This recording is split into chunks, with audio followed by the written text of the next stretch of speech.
The wind cut through Arlington that afternoon, heavy with the distant scent of cut grass and rain. Michael Carter stood by the grave of his father, a Marine who had survived 2 wars, only to lose a quieter battle at home. His hand rested on the cool marble, fingers tracing the etched letters, but his mind was thousands of miles away. Afghanistan, night patrols, the sound of boots on gravel, the familiar voice at his back. His best friend, Danny Brooks, was gone now. The call had come. 3 days before, slicing through the quiet with brutal precision, Michael remembered the way the officer's words landed.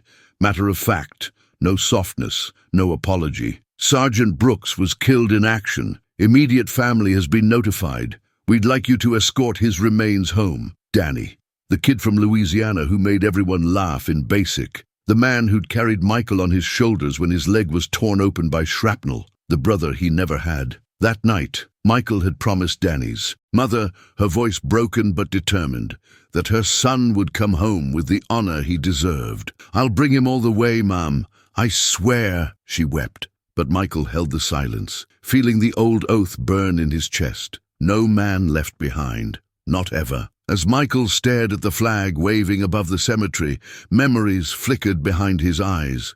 The foxhole where he and Danny made their pact, mud-soaked and terrified. The cigarettes passed back and forth as mortars screamed overhead. The laugh, low and steady, that cut through the darkness like a lifeline.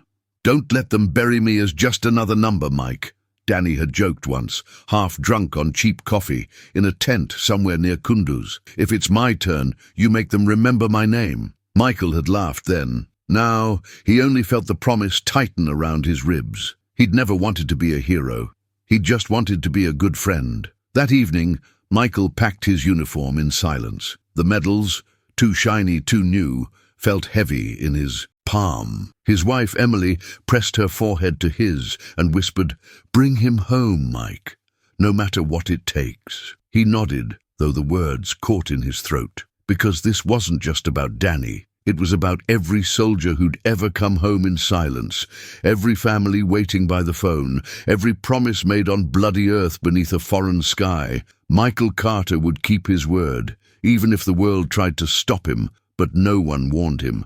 The greatest battle was waiting on American soil. The house was silent, except for the slow drip of rain against the windows.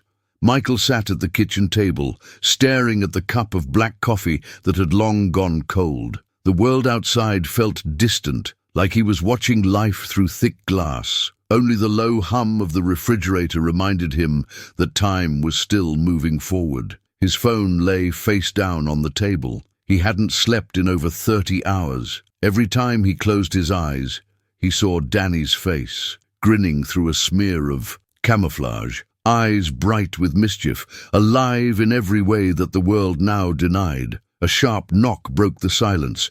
Michael flinched, then forced himself to stand. He opened the door to find Danny's mother, Mrs. Brooks, standing on his porch, her umbrella forgotten in the rain, her cheeks streaked with tears. I couldn't be alone tonight," she said, voice barely above a whisper. Michael stepped aside, letting her in. The air filled with the scent of wet wool and grief. They sat, across from each other, the table between them suddenly too wide. "Do you remember that Christmas?" she asked, her voice trembling. "When you and Danny built that fort in the backyard and swore you'd never surrender, not even to bedtime?" Michael tried to smile, but it cracked halfway. "We took it seriously, even made a treaty, promised to look out for each other no matter what." Mrs. Brooks covered her face with shaking hands. "I knew when he joined the army he'd find his real family. I just didn't think it'd take him from me." Michael reached across the table, squeezing her hand. "He was my brother. I owe him everything. I'm going to bring him home the right way." A silence grew between them, thick, aching, but full of old memories. Mrs. Brooks finally whispered, "Promise me you won't let them forget him, Michael. Don't let them just process him." Michael felt the weight settle deeper in his bones. "I promise. No shortcuts, no red tape. I'll walk him all the way." The room felt smaller, the grief heavier, but for the first time since the call, Michael felt a purpose beneath the pain. He wasn't just bringing back a flag and a coffin. He was carrying the living memory of a friend who'd been more brother than blood. Later, when Mrs. Brooks finally left, Michael stood alone in the hallway, staring at the photographs lining the wall. Danny and Michael, grinning in muddy uniforms. Emily, arms around both of them at the wedding. A little league team, years ago. 2 boys in oversized hats, their arms thrown over each other's shoulders. The world wanted him to believe this was the end. But Michael Carter didn't believe in endings. He believed in oaths and love and the kind of loyalty that could outlast even death. Outside, the storm finally broke, thunder rolling over the city. For Michael, the real storm was just beginning. The next morning arrived, grey and uninviting. Michael stood in front of the mirror, tying his dress blues with hands that felt numb. The medals caught the pale light, reminders of a past written in sacrifice, victories that never felt like wins. Emily helped pin his badge straight, her own eyes swollen from a night spent awake. "You're not just doing this for Danny," she said quietly, adjusting his collar. "You're doing it for all of them, for every promise that never got kept." He tried to reply, but words escaped him. Instead, he pulled her close, resting his forehead on hers, steadying himself with the warmth of her presence. When Michael arrived at the base, the entire unit was waiting. Soldiers stood in silent rows, boots polished, eyes downcast. The flag-draped casket sat at the center of the hangar, 2 guards at attention. The air buzzed with solemnity, a sacred hush. Danny's widow, Rachel, stood off to the side, holding their daughter Lily, no more than 4 years old. The little girl clung to a teddy bear dressed in camouflage, not quite understanding why everyone was so quiet. Michael crossed the floor, his boots echoing on the concrete, every step a memory. The chaplain began a prayer, voice low and steady. Michael barely heard the words. All he could see was Danny, the way he looked back at him over his shoulder during patrols. The jokes, the stories shared under foreign stars. After the prayer, the unit's commander approached, eyes steady. "Sergeant Carter, you know what you're carrying here?" Michael nodded. "Yes, sir. I won't let him down." The commander's hand rested on his shoulder, a rare gesture. "Make sure his family remembers him as you do. That's the real mission, son." Before they loaded the casket into the hearse, Michael asked for a moment alone. He knelt beside Danny one last time, hands pressed to the wood, his head bowed. "They'll try to make this quick, buddy. Try to push you through paperwork and flights and handshakes. But I'll remember you. I'll make them remember you too. I swear on my life, just like I did in the mud." He placed Danny's old dog tag, a second one he'd kept since Afghanistan, into his breast pocket, a piece of him for every mile home. Rachel knelt beside him, Lily on her lap. "Thank you, Mike," she whispered. "I know you'll do it right." He nodded, unable to speak. Sometimes the deepest promises are the ones that hurt the most. As the convoy rolled toward the airport, Michael looked back at the rows of soldiers, the friends, the families. For a moment, he felt the weight of a nation on his shoulders. Every unspoken prayer, every forgotten name, every story lost to silence. But he also felt Danny walking beside him, and that was enough to keep moving forward. The road ahead would be longer and crueler than Michael could ever imagine. But he would not walk it alone, not in memory, not in spirit, and not in the eyes of those who still believed in honor above all. The drive to the airport was long and heavy with silence. Michael sat in the passenger seat of the hearse, the casket in the back, every bump in the road a reminder that Danny wasn't just a name on a list. He was a brother, a father, a friend. Rain streaked down the windows, blurring the city into shifting colors and memories. Michael's mind wandered back to their childhood.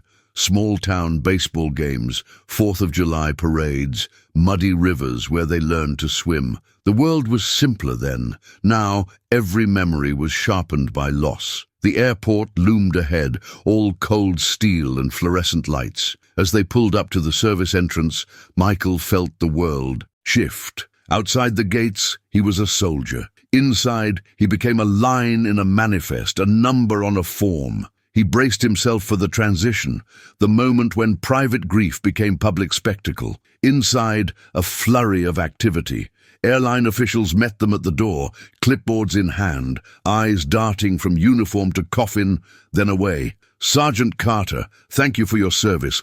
We'll need to process the paperwork before you can board." Michael nodded, jaw set. He followed as the casket was wheeled into a side room, its flag carefully arranged. Airport staff moved efficiently, but there was a coldness to it, a detachment born of routine. A young agent, barely out of college, handed Michael a stack of forms. "We'll need signatures for customs, transport, next of kin verification." Her voice trailed off when she met his gaze. For a brief moment, the bureaucracy fell away, and Michael saw the flicker of real human sorrow. He filled out every form, never letting go of Danny's dog tag in his pocket. While he waited, Michael walked to the glass wall overlooking the runways. He watched planes land and take off, each one carrying families, businessmen, strangers chasing their own stories. The world kept spinning, indifferent to the coffin sitting behind closed doors. His phone buzzed. Emily, checking in. "I'm here," he texted back. "Thinking of you. I love you. Bring him home," she replied. As boarding time approached, a problem arose. A missing stamp, an outdated form, an official nowhere to be found. Michael felt frustration burn in his chest. He wanted to shout, to demand that someone see Danny the way he did, not as cargo, but as a man who'd given everything. But he swallowed it. Years of discipline kept him standing straight. He waited, silent, a soldier between two worlds, one that honored sacrifice and one that buried it in paperwork. Hours slipped by. Finally, with a flurry of signatures and hushed apologies, the paperwork was done. As the casket was wheeled toward the loading bay, Michael walked beside it, head high, eyes steady. He ignored the stares, the whispers, the quick glances of pity. When the plane lifted off, Michael looked out the window at the patchwork of city lights below. Somewhere out there, families ate dinner, children watched cartoons, old men sipped whiskey in front of the news. None of them knew the price of the promise he carried, and as the plane cut through the clouds, Michael wondered, could he keep standing between these worlds, or would the weight finally break him? 30,000 feet above the country he'd sworn to protect, Michael Carter sat in the window seat, hands folded in his lap. His uniform felt too tight, too heavy, like a suit of armor that no longer belonged to him. Every time a flight attendant passed, she offered a polite smile, a practiced, sympathetic look he recognized from years of seeing grief up close. The seat beside him was empty. The casket was below, in the belly of the plane, surrounded by strangers' luggage. Michael imagined Danny there, alone in the cold, and his chest tightened. He wondered how many times this had happened, how many soldiers had come home under the feet of people who'd never know their names. As the hours dragged on, Michael replayed the last days he and Danny spent together, the dusty outpost, the endless jokes, the plans they'd made for when they both finally got out. "We'll take a road trip, just us and the open highway," Danny had said, grinning, legs dangling from the back of a Humvee. "Find the best BBQ in America. See who can eat the most ribs. Loser buys the beer," Michael had shot back. Now there'd be no road trip, no beers, no new stories. A child in the row ahead pressed her face to the window, watching clouds roll by. Her mother leaned over, whispering, "See the stars, honey. That's where heroes live." The words hit Michael harder than he expected. He closed his eyes, letting memories flood in. The first day of basic training, running through the mud, Danny's voice behind him. "Move it, Carter. They're going to make us do it twice if you don't pick up those boots." They'd laughed that night, hidden from the drill sergeant, swapping stories about the places they'd go when the war was done, if the war is ever done. The captain made an announcement. "Ladies and gentlemen, we have a Gold Star family and a soldier accompanying a fallen comrade on board today. We ask that you join us in a moment of silence." The plane went still. The engines hummed, steady and low. Michael stared straight ahead, holding the silence for Danny and for all the others whose stories ended the same way. When the moment passed, people glanced at him, some with tears, some with gratitude, some simply unsure what to do. Michael kept his eyes forward, carrying his friend in memory and in duty. As the plane began its descent, Michael braced himself for what waited on the ground.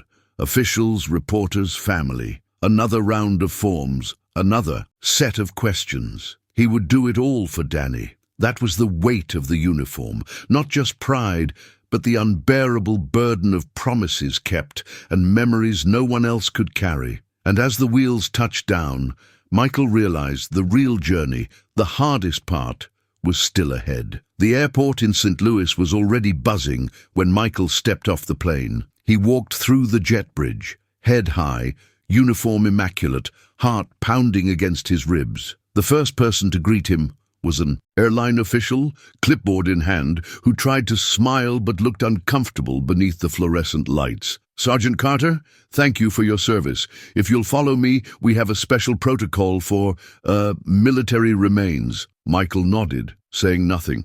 Behind his eyes, he could see Danny's casket being unloaded, handled by strangers, placed carefully on a wheeled cart, as if one misstep might finally shatter the last fragile bit of honor left. As he walked beside the casket, Michael caught the eyes of people in the terminal. Some saluted, others lowered their gaze, a few snapped photos discreetly. One elderly man, a Vietnam vet, judging by the faded cap and distant look, nodded with silent respect. But most travelers hurried on, clutching coffee and suitcases, eager to get to baggage claim, their own problems weighing heavier than the flag-draped coffin. At the reception area, Michael was met by a funeral director, pale and formal, already apologizing. "We, have a little issue, Sergeant. The airline's paperwork is incomplete. They say we need additional clearance before we can transfer the remains to our hearse." He hesitated, glancing at his phone. "I've made some calls, but, well, these things can take time." Michael clenched his jaw. "He's not a shipment. He's a soldier, and he deserves better than this." The director nodded, shifting from foot to foot. "I agree, but the airline, well, they don't always understand. It's policy." Michael felt the anger rise, but he kept his voice steady. "Find whoever you have to, make it happen." They waited. Minutes stretched. Airport security hovered nearby, watching the small crowd gathering. Rachel and little Lily arrived, both red-eyed but composed. Rachel hugged Michael, her tears soaking his uniform. Lily clung to her mother's leg, silent and confused. After nearly an hour, a supervisor finally appeared, all apologies and rushed movements. "So sorry for the inconvenience, Sergeant. The transfer is approved. Please let us know if there's anything we can do." Michael didn't answer. He walked beside Danny's casket, hands clenched, jaw set, eyes fixed forward as if he could will the world into understanding the weight of what he carried. The procession moved through the terminal. A few travelers stopped, standing in silence, hands over their hearts. A small boy tugged at his mother's sleeve, asking in a whisper, "Mom, is that a hero?" His mother nodded, tears in her eyes. As they finally left the airport, Michael exhaled, a long, shuddering breath he hadn't realized he was holding. But deep down, he knew this was just the first of many obstacles. Bureaucracy would try to chip away at dignity. The world would move too fast. The fight for Danny's honor had only just begun, and as the hearse pulled away, Michael promised himself he would not let anyone, anywhere, forget who Danny was. The drive from the airport to Danny's childhood home was a blur of rain and red taillights. Michael rode in, the front seat of the hearse, Rachel and Lily following close behind in her battered minivan. They drove through familiar streets, old brick houses, faded American flags waving from porches, the small town just waking up to the news no one ever wants to hear. When they turned onto Maple Street, neighbors had already begun to gather, standing in small clusters under umbrellas and porches. Some saluted, some wept openly. A few, unable to face the grief, simply looked away. Danny's mother, Mrs. Brooks, stood in the doorway, her hand pressed to her mouth. Michael felt the weight of every step as he got out and walked around to open the back of the hearse. Rachel met him there, trembling, her face pale but determined. "I'm ready," she whispered, her hand gripping his sleeve. Lily clung to her, holding tight to the teddy bear in camouflage, eyes wide and uncertain. Together they lifted the casket. The movement was slow, reverent, neighbors removing their hats, the pastor murmuring prayers under his breath. The procession to the porch felt longer than any march Michael had ever made. Every step, every glance, every sob was a reminder of the cost. Inside, the living room had been transformed. Family photos lined the mantel, medals and faded letters rested on the coffee table. The scent of coffee and rain filled the air, mingling with sorrow. Mrs. Brooks reached out, her hands shaking. "You brought my boy home. You kept your word, Michael." Michael knelt to meet her eyes. "And promised he deserved that much. You all did." Neighbors came and went, some bringing casseroles, others sharing memories. An old coach from high school told stories of Danny's quick wit and iron will. Danny's younger brother stood at the edge of the room, fists clenched, silent tears rolling down his cheeks. Rachel sat with Lily in her lap, answering every question with the gentlest honesty she could manage. "Daddy's a hero, honey. That means he helped people and made the world safer. That's why so many are here today."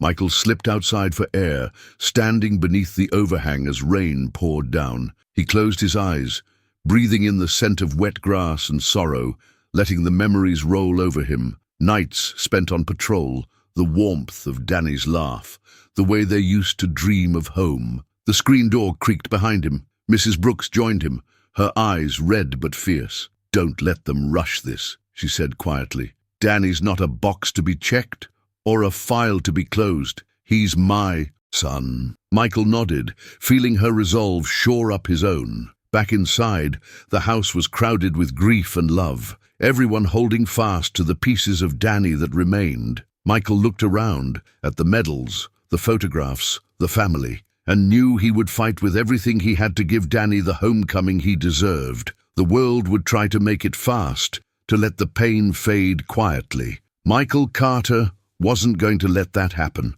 Not for Danny, not for anyone. That night, as thunder rolled far away, Michael sat at the kitchen table with a dozen forms spread before him. Rachel tried to help, but every line of fine print felt like a fresh wound. Death certificates, military transport requests, funeral arrangements, insurance claims. Each signature was another piece of Danny's life being packed away. The phone rang again and again. Reporters, army officials, a representative from the Department of Veterans Affairs. Everyone offered sincere condolences. Everyone wanted a decision, a statement, a date for the funeral. No one wanted to talk about the nightmares, or the empty seat at the breakfast table, or the little girl who kept asking if her daddy was coming back. Rachel finally went to bed, exhausted. Lily curled at her side. Michael stayed up, working through the paperwork by the flicker of an old desk lamp. Every so often he'd stop, rub his face, and stare at the casket resting quietly in the next room. He thought of Danny in Afghanistan, always defiant, always smiling, even when the world turned to chaos. "Paperwork can't kill me, Carter. I'm bulletproof," Danny had joked, rifling through the endless forms required for every supply drop, every convoy, every medical leave. But now, the paperwork was the enemy. It threatened to erase Danny's story with red tape and bureaucracy. At 3 a.m., Michael answered a call from an unfamiliar number. A cold, clipped voice introduced itself as the regional coordinator for military funerals. "I'm sorry, Sergeant Carter, but there are complications with the burial plot. There are new regulations about military interments. Some delays are expected, and we'll need more documentation about next-of-kin status. Please understand, we're doing our best." Michael's anger finally broke the surface. "Your best isn't good enough. This isn't a package. This is a soldier. This is a family. You do your job, and I'll do mine." The line went quiet. "I'll see what I can do, Sergeant, but there are rules." "Then break them," Michael growled, hanging up. Afterward, Michael stepped onto the porch, the air thick and damp. He looked up at the night sky, clouds streaking across the moon, and felt the familiar ache of helplessness, an enemy you couldn't shoot, couldn't outflank. He let himself cry for the first time since the call came. In that lonely hour, Michael realized that the hardest battles weren't fought overseas. They happened here, at kitchen tables, in quiet towns, in the dead of night, against an enemy no one could see, a system built to forget the very people it claimed to honor. He swore again, under his breath and to the stars above, that Danny wouldn't become just another case number. But as the sun began to rise, Michael knew the invisible enemy was everywhere and that the fight was only just beginning. The morning of the flight was bright and cold, sunlight bouncing off the tarmac as Michael and Rachel arrived with Danny's casket in the funeral home's black van. There were no trumpets, no honor guards waiting, just a line of harried airline staff moving quickly from task to task. Michael wore his uniform, spine straight, boots polished. He had steeled himself for the day, but nothing could have prepared him for what would come. Inside the terminal, the mood was business as usual. Passengers scrolled through their phones, complained about delays, and sipped coffee as Michael signed in with the airline agent. "We'll need the death certificate, the military orders, and the transport authorization," the agent said, not meeting his eyes. She flipped through the paperwork as if sorting a stack of receipts. Michael handed everything over, trying to ignore the way people glanced at the flag-draped coffin, some curious, some uncomfortable, most pretending not to see. Rachel stood off to the side, arms wrapped around Lily, who buried her face in her mother's shoulder. Minutes dragged by. Michael tried to stay calm, but the agent frowned at a signature. "I'm sorry, Sergeant. This form isn't complete. I'll need to call my supervisor." A crowd began to form, whispers rippling through the terminal as the casket became the center of attention. Michael clenched his jaw, feeling the weight of every eye. The supervisor arrived, young and nervous, her voice tight. "Unfortunately, we don't have the proper clearance for this type of shipment. Regulations require 48 hours notice for military remains on commercial flights." Michael felt heat flush his face. "He's not a shipment. He's a person. He's a hero." "I'm sorry, sir. It's company policy. We can't make an exception," the supervisor replied, refusing to meet his gaze. Tension mounted. Passengers looked away, unwilling to engage. Rachel began to cry, silent and desperate, while Lily stared wide-eyed, sensing something was terribly wrong. Michael tried to reason, to plead, to explain the urgency. But the staff only shook their heads, retreating behind computer screens and phone calls. It was then that a stranger, a veteran in a faded jacket, stepped forward. He spoke with quiet dignity, his voice trembling with anger and sorrow. "This isn't right. You can't treat him like this. He gave everything for this country." Others began to gather. A mother explained to her son what was happening. A group of high school students stood in silent solidarity. Someone started filming on their phone. The pressure built, and so did Michael's resolve. He stood his ground, refusing to move, his voice unwavering. "I'm not leaving this terminal without my friend.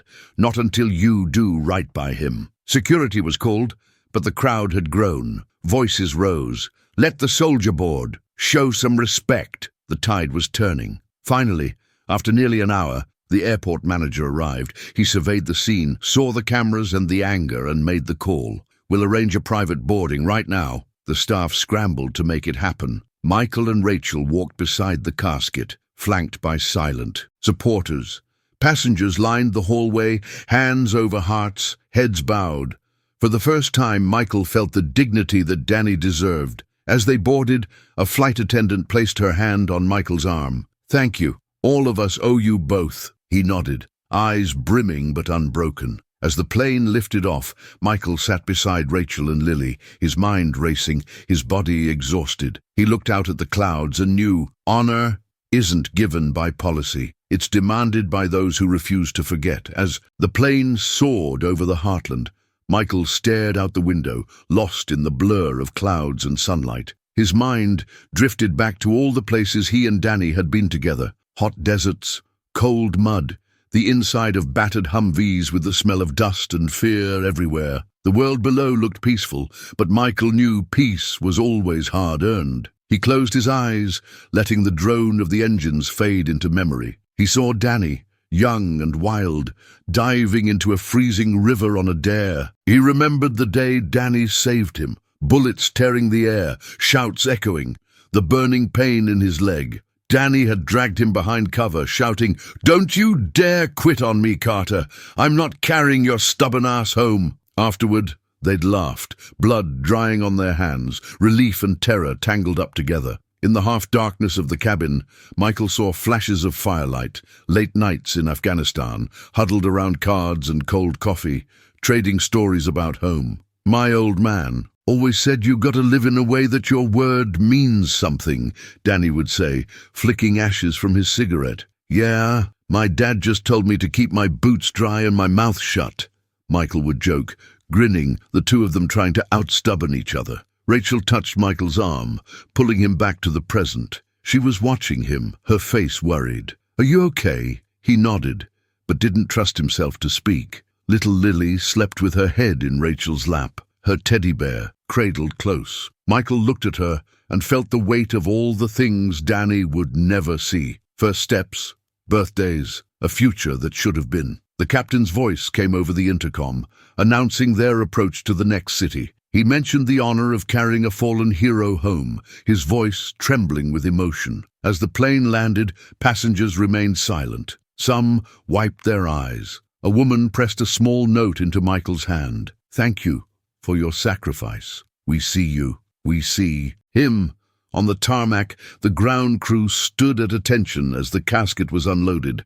Michael watched every movement, refusing to let Danny become just another item on a manifest. He stood tall, letting the grief move through him, letting the memories fuel his resolve. In those memories, Danny was never alone. He was always surrounded by brothers, men who risked everything for each other, who kept their oaths even when no one else was watching. And as Michael followed the casket through yet another terminal, he promised, again, that the brotherhood would not be forgotten, that the blood they'd shared would mean something, even if the rest of the world tried to move on. The day of the funeral dawned heavy and grey, with thick clouds threatening rain. Michael was up before sunrise, ironing his uniform with steady hands, every crease perfect. He moved with ritual precision, not for the sake of appearance, but because it was the only way he knew to hold himself together. The Brooks family home overflowed with people, neighbors, old friends, veterans in battered jackets, officers in full dress. American flags lined the block, and local police diverted traffic to allow the funeral procession its solemn passage. Michael stood at the door as the hearse arrived, watching as the casket was carried inside by a team of pallbearers, men who had served with Danny, each one marked by their own ghosts. He joined them, his grip steady, his voice low as they recited the Lord's Prayer under their breath. Inside the small church, silence settled like a blanket. Rachel sat with Lily, her hands trembling as she smoothed the child's hair. Mrs. Brooks clutched a photo of Danny in his dress blues, her lips moving in prayer. The chaplain began the service, speaking of courage and sacrifice, of brotherhood and faith. But Michael barely heard the words. His mind spun with images, Danny in the dust and sweat of deployment, the jokes they shared, the nights they dreamed of home. When the chaplain invited Michael to speak, he rose slowly, feeling every pair of eyes on him. He stepped to the pulpit, Danny's dog tag cold in his hand, and looked out at the faces, some familiar, some strangers, all united by loss. "I could tell you Danny was a hero," Michael began, his voice rough with emotion. "But you already know that. What you don't know is how many nights he stayed up so others could sleep, how many jokes he cracked to keep us sane, how many times he said he'd give anything to be home with his family." He paused, swallowing the lump in his throat. I promised all of you, I'd bring him home with dignity, that no paperwork, no policy, no delay would ever make him less than the man he was." A murmur of agreement rippled through the room. He glanced down at Lily, who clutched her bear, eyes shining with confused pride. "He did it for you, for all of us, and I'll spend the rest of my life making sure we remember, not just what he gave, but who he was." The chaplain stepped forward, closing the service with a prayer. As the casket was carried out, a hush fell over the street. Veterans saluted, friends wiped their eyes, and strangers stood in silent respect. At the graveside, the honor guard fired 3 volleys. A bugler played taps, the notes floating into the grey sky. The flag was folded with reverent hands and presented to Rachel. She held it to her chest, silent tears falling as Michael knelt beside her. "I kept my promise," he whispered, voice breaking. "He's home." She hugged him fiercely, both of them shaking in the cold wind. Dignity wasn't given by a system. It was won over and over by those who refused to forget, by those who kept fighting, long after the last battle was done. The funeral faded into memory, but the pain did not. That night Michael returned home and sat on his porch, phone buzzing endlessly with messages from strangers. Someone at the airport had posted the confrontation with airline staff. The video of Michael, standing firm beside Danny's casket, had spread across the country. By morning, the story was everywhere. Sergeant refuses to leave best friend behind. Airline delays fallen hero's journey. Community fights back. Cable news ran loops of the crowd chanting, the manager relenting. Michael's stoic face as the casket finally rolled through the terminal. Talk radio and social media exploded. Some demanded answers, others sent prayers and support. The hashtags, "Now honor him" and "No one left behind" trended for days. Michael's inbox overflowed. Veterans offering condolences, families sharing stories of similar pain, strangers asking how they could help. He read every message, eyes burning, heart full and aching at once. The attention brought a new kind of pressure. Journalists called, wanting interviews. Politicians offered statements. The army reached out, both to express support and to caution Michael about speaking too freely. "We know your pain, Sergeant Carter, but let us handle it from here." He refused to let them take the story from him. "This isn't about me. This is about every soldier who deserves more than a number. I made a promise, and I kept it." Rachel was overwhelmed. The phone rang day and night. Reporters camped outside her house, camera lights flickering in the windows. Michael shielded her as best he could, but the tide was relentless. One evening, Mrs. Brooks sat with Michael in the kitchen, tears shining in her eyes. "You did right, Michael. Maybe now they'll remember. Maybe now they'll see." But with the spotlight came critics. Anonymous messages accused Michael of grandstanding, of making Danny's death political. Some trolls mocked his tears at the funeral, his fury at the airport, his refusal to let it go. He read every word, then shut off his phone, poured a cup of coffee, and sat quietly with Rachel and Lily, choosing real voices over the digital noise. Veterans from every war, from every corner of America, sent letters. "I wish someone had fought for my brother the way you fought for yours. My son came home in silence. Thank you for not letting Danny be forgotten. Maybe next time things will be different." The pain had gone viral, but so had the promise. Michael knew Danny's story was no longer just his to carry. It belonged to everyone who had ever loved, lost, or refused to forget. The world had seen the fight. Now Michael wondered, would anyone remember the lesson after the headlines faded? When the cameras finally left, Michael found himself alone again. No crowds, no applause, only the steady rhythm of a life trying to resume. The world moved on, as it always does, swept away by the next tragedy, the next viral story. But the silence in Danny's absence was deafening. Michael went back to work at the local hardware store, where his boss gave him a strong handshake and a longer lunch break, no questions asked. He greeted old men who wore faded service caps and young kids looking for their first toolbox. Life became a series of quiet rituals. Morning coffee, raking leaves, visiting Mrs. Brooks on Sundays, sitting on the back porch with Rachel and Lily as fireflies blinked in the dusk. But the ache never left. In every small kindness, in every glance from a neighbor, Michael felt Danny's shadow. He remembered the promise they'd made. "Don't let them forget who I was, Mike. Not just a name, not just a number." He began to volunteer at the local VFW hall, quietly helping other veterans with paperwork, sharing stories, listening more than he spoke. He never mentioned the airport, never sought attention. When asked, he simply said, "Just doing my part. Just keeping a promise." Word spread anyway. One night, a young Marine knocked at Michael's door, trembling, a folded flag in his hands. "I don't know what to do," he confessed. "My brother, he didn't come home the way you and Danny did. Nobody cared. Nobody showed up." Michael sat with him for hours, talking through the pain, the guilt, the memories that refused to fade. He listened, steady and patient, offering no easy answers, just the comfort of presence, of understanding. More veterans came, some for help with the VA, some just for someone to remember. Michael organized a memorial event.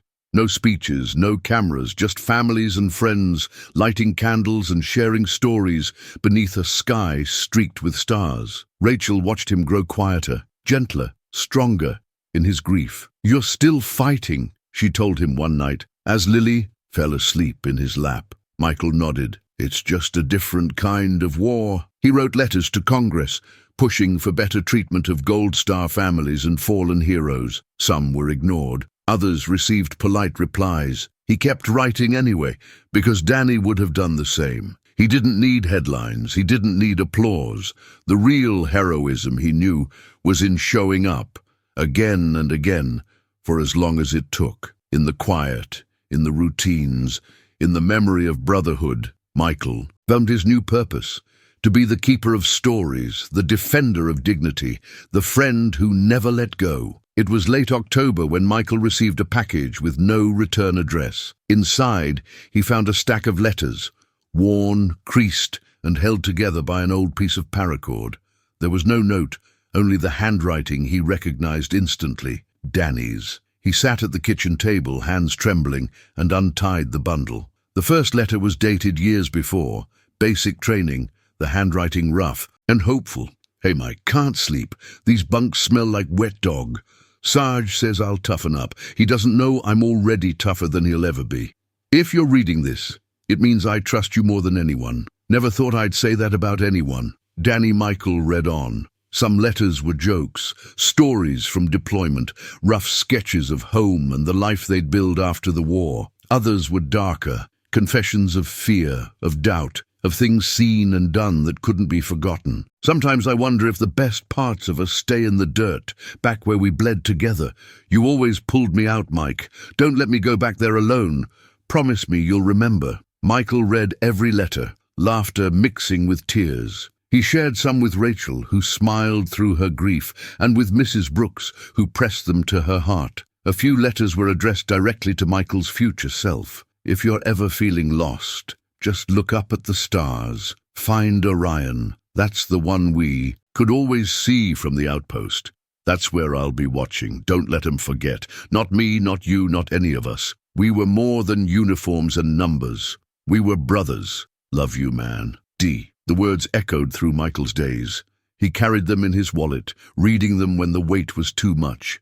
He started sharing Danny's stories at the VFW, at local schools, at church meetings, anywhere someone would listen. He invited others to share too. Soon, veterans and families came with their own bundles of letters, photos, and memories. They laughed, cried, and built a living tapestry of stories that no bureaucracy could erase. One afternoon, Michael took Lily by the hand and showed her the old constellation in the evening sky. "Your daddy's up there watching. He left me stories so I could tell you who he was. Not just a soldier, but your hero." Lily squeezed his hand, eyes shining with wonder. The voices from the past had become a chorus, a choir of memory, love, and resilience. Through their words, Danny lived on, and so did every brother who'd ever been left behind. The first anniversary of Danny's return home approached, and Michael felt its shadow weeks in advance. The small town was quiet, as always, but this time something was different. A gentle stirring, a sense that Danny's story had taken root far beyond the Brooks family living room. The VFW planned a memorial, and word spread through the community, then the state. On the day itself, hundreds gathered, veterans and civilians, teachers and students, old friends and total strangers. Some wore uniforms, others wore T-shirts with Danny's name printed above a waving flag. The local news station arrived to cover the event, but Michael's only concern was the crowd itself. Families who'd driven from hours away, faces drawn by stories shared online, some there for Danny, others for the loved ones they'd lost. Rachel held Lily on her hip, standing with Mrs. Brooks at the front. Michael opened the service with the same words he'd used in Afghanistan, words every soldier knew by heart. No one left behind, not here, not ever. He shared stories of Danny's humor, his stubbornness, his courage under fire. He told the truth, the fear, the flaws, the ordinary moments that made Danny extraordinary. He spoke of brotherhood and how keeping a promise wasn't about glory, but about doing what's right when no one is watching. People lined up to share their own memories. An old Marine recounted how Danny had helped him dig out his car in a snowstorm, then refused to take money for it. A Gold Star mother described how Danny had written to her son overseas long after they'd served together. A teacher remembered the boy who defended kids from bullies on the playground. As dusk settled, they lit candles, each flame a story, a name, a vow to remember. The local pastor led a prayer, and the crowd stood in a hush that felt sacred. Michael watched, heart full and raw, as children released white balloons, one for every local soldier lost in war. They rose silently into the darkening sky, joined by cheers, tears, and quiet embraces. The next day, Michael woke to find the town changed. People greeted each other with warmth. Veterans were thanked openly in the grocery store and on the street. Neighbors helped neighbors, and old grudges faded. Danny's legacy was not just a memory, but a living force, a reminder of who they could be together. The story had outgrown him. It belonged to everyone who carried it forward, in every act of kindness, every moment of courage, every refusal to forget. In the awakening of the crowd, Michael saw what one promise could spark: a movement, a healing, a homecoming for every soul who needed to be remembered. The days that followed the memorial were unlike anything Michael had ever known. Letters arrived from across America, veterans, teachers, parents, strangers. Some shared photos of their own loved ones lost. Others simply wrote, "Thank you for remembering," or "I thought I was alone." Local news picked up the story first. The segment ran on the evening broadcast. Michael's speech, the candlelight, the sea of faces united in remembrance. By morning, the video had been shared thousands of times. National media called next, asking for interviews. Newspapers ran headlines. "One soldier's promise inspires a nation."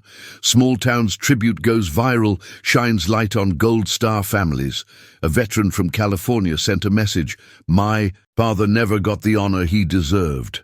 I wish someone had stood up for him like you did for Danny." A senator referenced Michael's story during a speech on the Senate floor, calling for greater protections for the families of the fallen. Social media overflowed with tributes and petitions, calls for airline reform, better veteran support, national days of remembrance. Michael was invited to Washington to speak at a congressional hearing. He wore his uniform, dog tags cold against his chest, and spoke not of politics, but of love and loyalty. He told Danny's story, raw, honest, unpolished. He spoke for every soldier who came home in silence, for every family waiting at kitchen tables across the country. "I'm no hero," he told the room, voice steady but full of emotion. "I just kept my word. I did what any brother would do. My hope is that we never forget the real price of our freedom. The families who wait, the men and women who give everything, and the friends who carry their memory." Home lawmakers wept, veterans rose in support, and across the nation people paused to listen. For one day, at least, the noise of division faded, replaced by the sound of a promise kept. Rachel and Lily watched on television, tears shining. Mrs. Brooks held Michael's hand in the front row, whispering, "You did it, son. You did it for all of us." That night, Michael returned to his hotel room, exhausted. He looked at his phone. Messages from around the world. He answered as many as he could, but kept returning to one thought. It wasn't about being seen. It was about making sure Danny and all the others would never be invisible again. He stepped out onto the balcony, the city lights sparkling below. Somewhere in that endless sprawl, families were waiting, soldiers were coming home, and promises were being kept. A nation was watching. Michael knew it couldn't last forever, but for a moment, they were united by something bigger than sorrow. For a moment, honor was more than just a word. It was a living truth. Returning home from Washington, Michael felt a strange mix of pride and emptiness. The parade of interviews and ceremonies was over. The headlines faded. For the first time in months, the town was quiet, just the way it had always been before Danny's death. But beneath the calm, things had changed. Veterans who had long stayed silent now gathered at the VFW, sharing stories and pain without shame. Teenagers who'd seen Michael on TV began volunteering at memorials, painting fences, mowing lawns for elderly neighbors. The mayor dedicated a new plaque in the town square, in memory of all who served and all who loved them. Michael's own rite of passage was quieter. He stopped at Danny's grave every week, sitting for hours in the early light, talking about ordinary things. The change in the weather, Lily's growing confidence, the way the town had found new strength in old wounds. He also made a habit of visiting the families of other fallen soldiers. He didn't bring cameras or speeches, just a listening ear and the quiet promise, "I haven't forgotten, neither should you." Each visit was a kind of ceremony, a sacred passing of memory from one heart to another. Parents and spouses pressed photos into his hands, asked him to share their loved ones' stories to keep the fire burning. One morning, Mrs. Brooks joined Michael at Danny's grave. "He'd be proud of you," she said, voice thick with feeling. Michael shook his head. "He'd say I talk too much." She smiled, placing a trembling hand on his shoulder. "But he'd want you to keep going. That's what this is, Michael, a rite of passage. You don't get to lay it down. Not yet." At home, Lily had a school project about heroes. She drew a picture of her dad, Michael, and herself standing beneath a giant flag. In careful, childlike letters, she wrote, "Heroes keep their promises. Heroes never forget." Rachel hung it on the fridge, a reminder that some lessons go beyond words. In the months that followed, Michael continued his quiet work. He never called himself a hero, never sought recognition. The rite of passage was lived every day in the ordinary moments, holding a hand at the graveside, reading letters aloud in the living room, hugging Lily a little longer before bed. True honor, he realized, wasn't found in ceremonies or medals. It was passed from one generation to the next, in love, in memory, in the courage to keep a promise, even when no one else is watching. Spring came quietly to the town, bringing green to the fields and a gentler warmth to the air. Michael spent long afternoons repairing fences for neighbors, planting flags at the cemetery, and walking with Rachel and Lily along the river. Life was still colored by loss, but now there was a sense of peace, a healing that came not from forgetting, but from remembering well. One Saturday, the town organized a charity run for veterans and Gold Star families. Michael hadn't planned to speak, but as the crowd gathered near the starting line, the mayor called him forward. People clapped, some wiping away tears, others standing at attention. He stood before them, hands in his pockets, voice steady. "We don't get to choose the battles life gives us. We just choose how we fight them. This isn't just for Danny or for me. It's for every family who's waited by the phone, every friend who's held on to a promise, every neighbor who's chosen kindness over indifference." He spoke of the power of small acts. A meal delivered, a flag raised, a name spoken aloud long after the funeral is over. He reminded them that redemption doesn't mean the pain disappears, but that something beautiful can grow from it. After the run, a veteran approached Michael with a trembling handshake. "I thought I'd lost myself. Watching you, seeing you keep your word, helped me find my own way back." Michael nodded, recognizing the haunted look in the man's eyes. "We're all coming back, one day at a time. You're not alone." That night, Michael returned home and sat with his family on the porch. Fireflies blinked in the yard, and Lily climbed onto his lap, chattering about the run. Rachel leaned her head against his shoulder. "I wish Danny could see this," she whispered. Michael looked up at the stars, remembering the letters, the laughter, the promises. He does. Every time we choose to love a little harder, to remember a little longer, he's right here with us. Redemption, he realized, wasn't about erasing the past. It was about living each day as a new chance to honor it. In the gentle evening, with the world at peace for a moment, Michael understood the greatest victory was not survival, but finding the courage to keep going, to keep loving, and to let the light of memory shine on. The medals were put away in a small box on the highest shelf.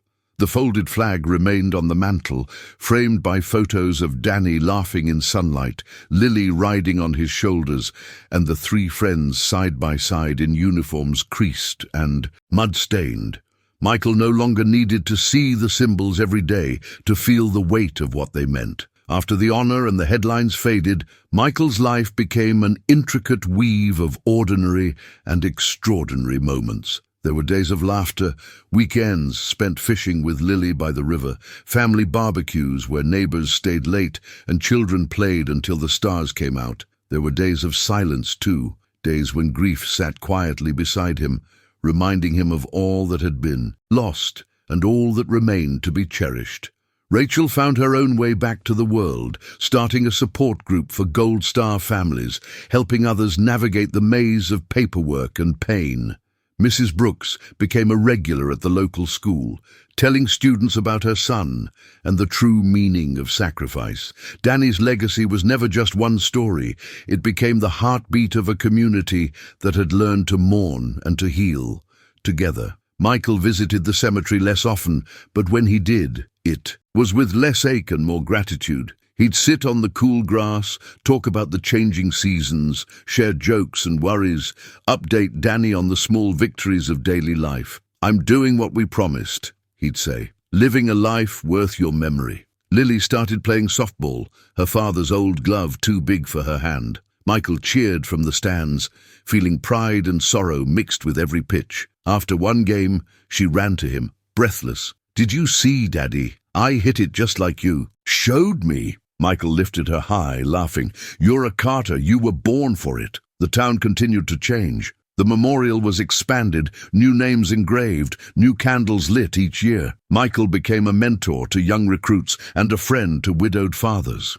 He never forgot what Danny taught him. Never let anyone turn you into a ghost while you're still breathing. There were still hard nights, when old nightmares returned, and the emptiness echoed, but in the warmth of his family's embrace, in the friendships forged from shared pain, in the quiet acts of kindness that filled each day, Michael found something stronger than grief. He found purpose. After the honor, after the ceremony, after the applause, there is life. A life built on promises kept, on love that endures, and on the quiet, unwavering hope that every sacrifice will be remembered, every story told, and every fallen friend carried home. Years passed, quietly at first, then faster, like the changing of seasons. Michael's hair grew silver at the temples. Lily grew tall and fearless, quick to defend a friend or offer a hand to someone struggling. The world moved on. Wars began and ended. Presidents came and went, and most of the country forgot the story that had once captured its heart. But in one small town, the legacy never faded. It lived in the laughter at family picnics, in the solemn silence of candlelit vigils, in the gentle way neighbors watched over each other. Danny's name became shorthand for integrity, for brotherhood, for the courage to do what's right even when no one is watching. Michael taught Lily to drive on backcountry roads, their conversations ranging from silly to serious. Sometimes she would ask about her Uncle Danny, and Michael would share a new story, sometimes one she'd heard before, sometimes a memory that surfaced only then. "He made me braver," Michael told her once, watching dusk settle over the fields. Brave enough to love and brave enough to let go. The town's memorial was never neglected. Every year, on the anniversary of Danny's homecoming, families gathered to lay fresh flowers, children tracing names with curious fingers. There were always new names, new stories, but Danny's was the one everyone knew, a reminder that the truest heroes are often the ones who simply kept their word. Michael was often invited to speak, but he always said the same thing. "I am just one of many who loved someone enough to fight for their memory. If you want to honor a hero, remember them every day, in the way you treat a stranger, in the promises you keep, in the courage you find to stand up when it matters." On his quietest days, Michael found peace in the garden behind his home. He planted trees with Lily, each one a living testament to resilience and hope. He knew he would not live forever, but he also knew the invisible legacy. Love, loyalty, courage would endure long after he was gone. The story ended not with a headline, but with a life well lived. In the end, that was all any promise ever truly required, because the greatest legacies are not carved in marble or written in history books. They are sown in hearts, carried in whispers, and renewed with every act of silent, stubborn kindness.